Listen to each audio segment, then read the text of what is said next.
For today's video, magdi-DIY tayo ng patungan o tukod ng ating mga ginagawa tulad ng sidecar, napagkanagalan tayong sidecar o ng mga motor.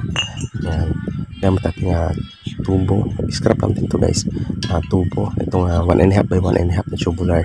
Yan, papasin nyo, binutasan ko na rin siya para sa ating paglilip o yung pagpapalit-palit ng taas ng ating magiging tukod. Yan, tapos meron tayong pinakalawang ditong kadena. Actually, napagpalitan na natin to. Yan.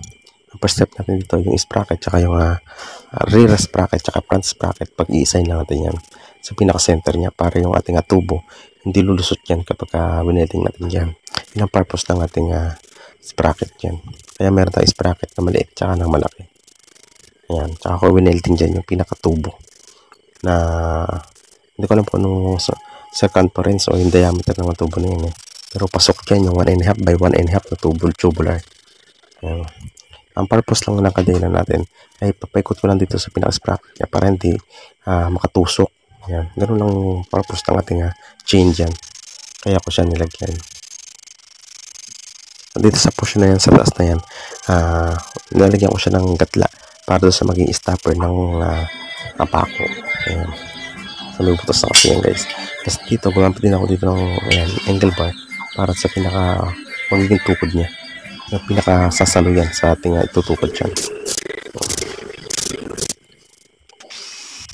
At saka ko na nga siya lilinisin, tanggal, i-curve ko yung pinakamatulis ng parte para hindi pa rin siya delikado sa ating katawan o kung halimbawa hindi tayo sugatan, i-kinerve ko na rin yan. Napakasimple lang na ito guys. Tapos kung papasin nyo nga yung 1.5 by 1.5 na tubular, pinitpit ko pa siya para hindi kumakalog-kalog masyado. Yan. Pinitpit ko yung gitna niya pa ikot para hindi siya kumakalog-kalog. Para maging totally fit siya dito sa ating tubo. Yan. Ito ay ang ating ginawa. Yan. Ganyan yung itsura niya. Yan. Kailangan medyo matibay yung weld na rin yan para hindi kumalas yan. Yan. Ito yung ating lifter o yung ating adjustable na stand. Yan. Gamit na gamit ito guys sa mga gumagawa ng mga motor, nag-align or something na pagtukod. Napaka-useful na to. Ayun yung pako niya. Mapapansin hindi na siya gumagalaw kasi nakalak na siya.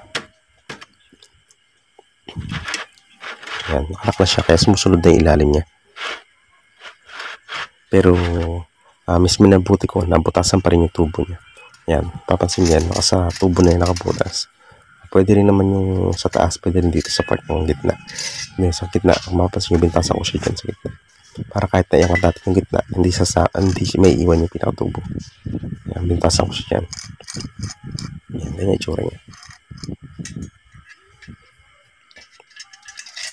Dahil nga sa habang naghihintay pa tayo ng ating mga susunod na project, wala akong magawa. Kaya nagdi-DIY na lang muna tayo ng ating mga gamit. Yan. Mayroon kasing palipasan yung isang araw na wala tayong nagagawa. Hindi ako sanay ng ganun. Kaya minamabuti ko na nagdi-DIY ako ng mga mapapakinabangang bagay sa ating mga kapaligiran. Tulad ng mga scrap wood, scrap metal. Yan, yun yung mga ginagawa ko kapag wala pa akong mga project. Tulad na ito, nakapulot ako dito or nakakita ako dito ng takip ng timba ng pintura. Papasin nyo. Then kung papasin nyo dyan, meron din ako mga scrap na 1 by 1. Yan, pagtutugtog lang natin yan para makagawa tayo dito ng simple na napakatibay na bangkito na magagamit din natin sa ating pagtatrabaho o pagdi-DIY pa rin. Kahit nasa outdoor yan o kung saan man siya ilalagay, is napakatibay niya. Gawa nga na plastic kasi yung ating pinakasapin. Then tubular naman o bakal yung ating pinakapaa niya. Kaya napakatibay din yun. Malikot kasi yung mga isip ko pagka nakakita ko ng mga scrap na ganito. Medyo nag-isip ako na kung paano siya papakinabangan. Yan, tsaka ako lang siya niribit.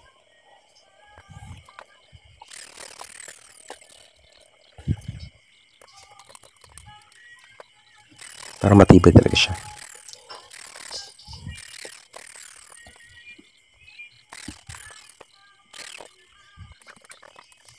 Pinaikotan ko nga lang siya ng rivet yan. Tapos sa portion na to, itong pinaka-gilid niya, pabas nyo, yung mga gilid niya, binutasan ko para kung ano malalagyan siya ng tubig. Eh, dun lalabas yung tubig. Ayan. Yan, ganyan lang ating simple na DIY na bangkito. Yan, talagang scrap lang talaga siya. Lagyan ko na rin ito ng end cap sa ilalim para kung lalagay sa lupa o sa mga putik, hindi lulubog yung ating apa.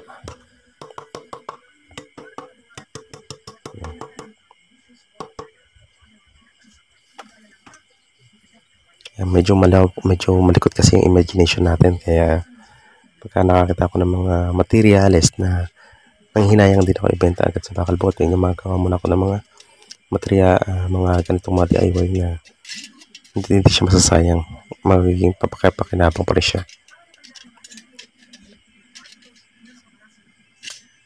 Ito, sinabi ko na nga lang din siya dito sa pinakating DIY stand. Yan. Ito nga yung ginawa natin ngayong araw. Meron tayong bangkito at mga tukod ng ating pag-DIY o pag-align. Ayan, ganoon lang guys, and thanks for watching.